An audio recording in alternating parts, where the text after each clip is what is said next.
nazokat men uchun sana o'xshash gulli qismat omad men uchun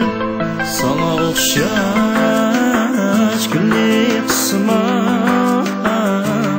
omad men uchun rishtimiz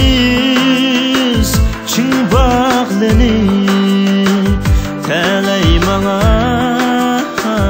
baxtik kulib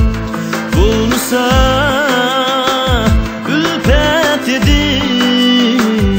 hasrat nadomat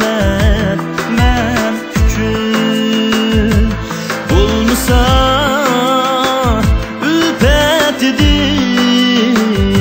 hasrat nadomat men uchun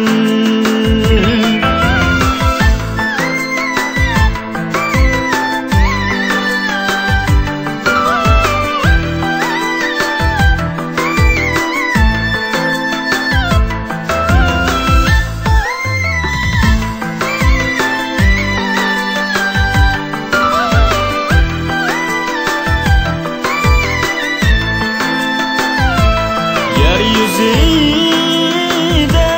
var mikin senek nazaket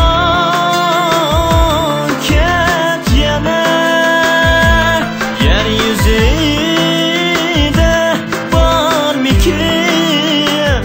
senek nazaket yana bulsumu vardır belki ne hacet men üçün bulsun